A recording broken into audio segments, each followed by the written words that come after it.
Effective capacitance of a series combination of capacitor is always smaller. अगर आपने काफ़ी सारे कैपेसिटर सीरीज़ में लगा रखे हैं, सपोज हम दो लेते हैं C1 और C2, तो इनका जो इफेक्टिव होगा smaller than the smallest capacitance of the capacitor of the combination. तो इनका जो C इफेक्टिव होगा वो सबसे छोटे वाले कैपेसिटर से भी छोटा बन जाएगा। वो इसलिए बन जाएगा क्योंकि C इफेक्टिव की वैल्यू होती है 1/C1 + 1/C2।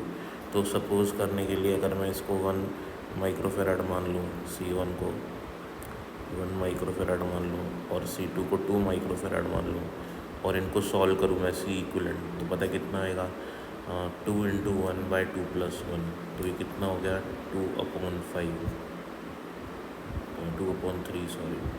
सो 2/3 1 से भी कम है, ठीक है ना। तो इसीलिए ये स्टेटमेंट हमारा सही है कि जो C इक्विवेलेंट होएगा हमारा वो इनमें जो छोटा कैपेसिटर है उससे भी छोटा वैल्यू हो जाएगी उसकी। So this is right statement. When a dielectric medium is placed between charged particles of a charged plates of a capacitor, displacement charges does not occur due to insulation property। तो second statement में अगर मेरे पास capacitor है और इस capacitor के बीच में मैं प्लेट्स ये डाइलेक्ट्रिक रख देता हूँ, तो क्या होता है, देखो कैपेसिटर की प्लेट्स चार्ज्ड हैं, तो इधर प्लस चार्ज है, सपोज इधर माइनस चार्ज है, तो क्या होगा, क्या इस डाइलेक्ट्रिक पे भी तो चार्ज इंड्यूस होता है, बिल्कुल होता है। तो डाइलेक्ट्रिक पे इधर आएगा नेगेटिव चार्ज, क्योंकि बाहर इलेक्ट्रिक फील्ड E0 होती है, अंदर इलेक्ट्रिक फील्ड अपोजिट डायरेक्शन में जनरेट हो जाती है, ठीक है ना, E इंड्यूस्ड, और इधर आएगा नेगेटिव चार्ज इंड्यूस्ड, इधर आएगा पॉजिटिव चार्ज इंड्यूस्ड। तो अगर इधर चार्ज इंड्यूस हुआ है तो एक्चुअल में वो कहीं से मूव करके ही तो आया है, अरे कहीं से मूव करके आया है, यहाँ वाले चार्ज थोड़ी थे, यहाँ तो पहले इक्वल चार्ज डिस्ट्रीब्यूटेड था, अब कहीं से मूव करके नेगेटिव चार्जेस सारे यहाँ पे इकट्ठे हो गए और पॉजिटिव यहाँ पे इकट्ठे हो गए, ठीक है। तो displacement of charges can not occur, ये बात गलत हो गई, डिस्प्लेसमेंट तो हुआ है, तो फिर क्या नहीं होता यहाँ पे जो है, जैसे कंडक्टर के अंदर फ्री चार्ज मूवमेंट होता है ना, वो नहीं होता इंसुलेटर के अंदर फ्री चार्ज मूवमेंट, लेकिन डिस्प्लेसमेंट हो जाता है।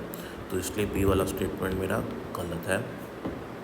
सी वाला statement, increasing area of a capacitor plate, capacitor का कैपेसिटेंस होता है K∈0 A/D, तो A इंक्रीज़ करने से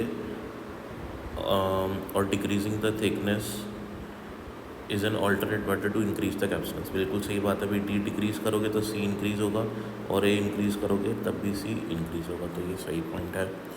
for a point charge concentric circle centred at location of the charge और इक्विपोटेंशियल सरफेसेस, ये भी ठीक है, क्योंकि अगर आपने एक पॉजिटिव चार्ज ले लिया Q, ठीक है, तो इसकी इलेक्ट्रिक फील्ड ऐसे होगी रेडियली आउटवर्ड, ठीक है, और इसकी इलेक्ट्रिक फील्ड के परपेंडिकुलर बनेगी इसके पास इक्विपोटेंशियल सरफेसेस, ठीक है ना, और जो इक्विपोटेंशियल सरफेस बनेंगी इनकी इक्वल स्पेसिंग नहीं होती है, दूर होती रहती है एक से, राइट। सो हाँ, तो ये स्टेटमेंट हमारा सही हो जाएगा कि एक चार्ज के इर्द गिर्द जो है ये कॉन्सेंट्रिक शेल्स बनाएंगे, तो ये कॉन्सेंट्रिक शेल्स जो होंगी इक्विपोटेंशियल सरफेस का काम करेंगी, ये बोल रहा है, तो ये सही बोल रहा है, तो डी पॉइंट भी हमारा सही है। तो हमारे ACD जो ऑप्शंस हैं वो सही हैं ओनली, ख़त्म।